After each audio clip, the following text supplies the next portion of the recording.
everybody. I'm Luara Sanko. Welcome to Quick Hits presented by Jose Cuervo Tequila. I am backstage at a sold-out Toyota Center in Houston, Texas, and look who I brought with me. The one, the only, undisputed, undefeated UFC middleweight legend. I could keep going. You want me to keep going? No, that's good. And by the way, yes, this is a new suit. Thank you for noticing. I'm glad that you like it. Thank you for that comment. I do. I love it. I love it. I was going to go there, but you went there for me. Chael, we have an absolutely incredible pay-per-view main card. Headed your way, 10 Eastern, 7 Pacific, only on ESPN Plus pay-per-view. A lot of action to be had there. A couple of really fun bantamweight fights, a very pivotal fight at welterweight. But of course, let's be honest, we're here to see the big boys fight, right?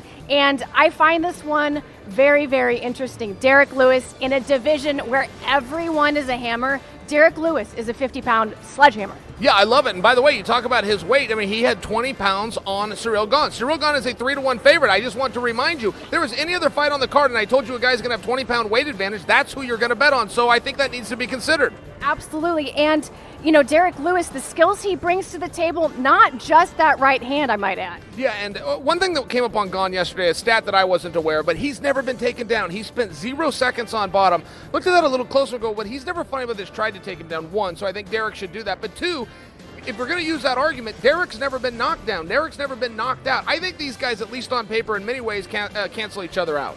I think they do as well. And let's talk a little bit specifically about Ciryl Gane. You know, I refer to Derek Lewis as a sledgehammer in a division of hammers.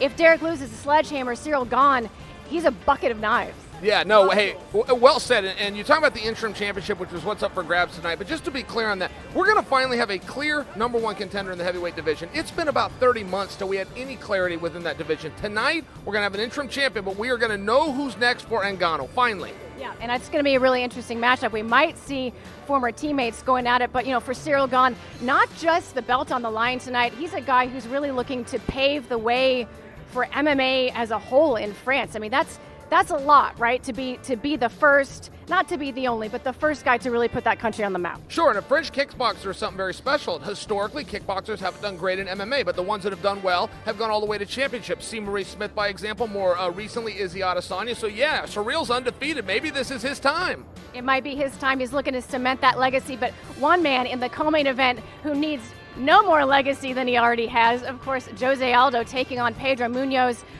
It's so funny to me to think that both of these guys are 34 years old, because in my head, Pedro Munoz is a lot younger than Jose Aldo. But regardless of tenure, this is a fun fight. Both these guys come to bang, and they have very similar styles. Yeah, and look, Jose Aldo is an inspiration. I met that guy in 2012. He'd already been champion of the world of WEC and UFC for a meaningful period of time. Now, here we are 9 years later, and he's still a co-main event on a pay-per-view. I mean, there's something very special there. Not to mention, I love that he changed his physiology just because I love the dedication that took. Somebody that's had the level of success that Jose has had, and see that hunger back in him again and trying to pursue this one more time, man, you got to be inspired by that guy. That's a very, very fun fight. And both those guys, I mean, they have fantastic kickboxing. They have the wrestling. They have the ground game. Pedro Munoz has been kicking people pretty hard lately. Jose Aldo, known as one of the best kickers, you know, the UFC has ever seen, but he's not kicking so much lately. Chael, do you think that's going to be a factor in this fight? I think it's relevant. This is a stand-up fight. I mean, as good as George St. Pierre was at taking guys off their feet in MMA, I think that Jose Aldo has equally as good defense when it comes to wrestling. If you watch the Chad Mendes fight, just by example, but, you know, Jose will pop his hips and knock his opponent back 3 or 4 inches, so you're going to be on your feet with him. If Jose could bring all of his tools, including the kicks, yes, I agree with you. It could be helpful.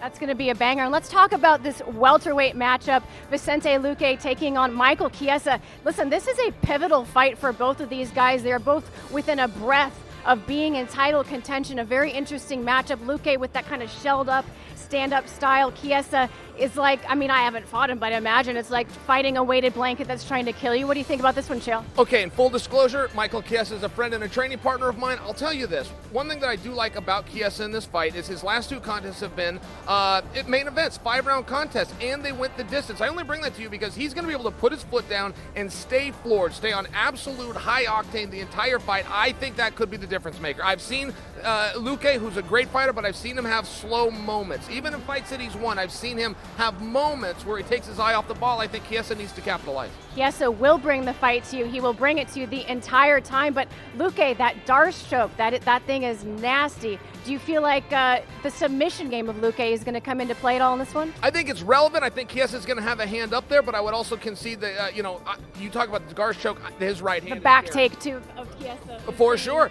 But that right hand of Luque, I think the less that Michael can have distance, the less that he can play a pitter-pat game with him, the better. Get your hands on him. Even if you don't get the takedown, get him in the clinch. Get your hands on this guy. He's powerful. Luque's powerful. He is.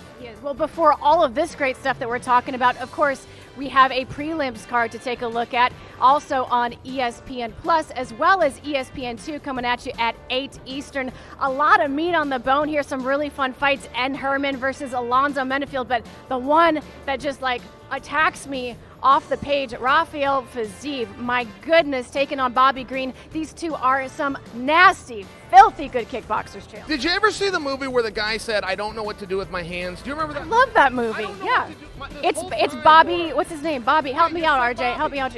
It's Talladega Nights. Talladega Nights. Will Ferrell. Yeah, I see you have the pay, and I don't know what to do. I'm saying hold that. it? I don't it's need my him. mother, Laura. My mother's going to comment and say, Laura stood there like a professional and you fidgeted all night No. long. I apologize. You I can- think Bobby's going to have a good fight, though, to answer Laura's question. See, no, you just screwed me up because I was just holding the mic for myself. Fake mic? Fake mic? Something to do with my hands? Fake mic? Hopefully they caught all that. Listen, okay, back to the fight. Yes, Bobby Green, Rafael Fiziev. Rafael Fiziev, some of the nastiest kickboxing I've seen, but Bobby Green's a guy who brings the fight, and he can choose to wrestle when he wants to. Do you feel like he's going to do that in this fight? Bobby has grit. Bobby is what a fighter is. I mean, he is a tough guy from his very first fight. I've seen him take fights on short notice before, as have you, and he shows up in shape. He makes the weight class. I mean, he's a mean guy. When they ask him, are you ready to fight? And he says, yes, he means it. I like Bobby Green. Somebody's going to beat him. I'm going to have to see it to believe it. It's going to be fantastic. Of course, we've got early prelims as well headed to you on ESPN Plus, as well as UFC Fight Pass.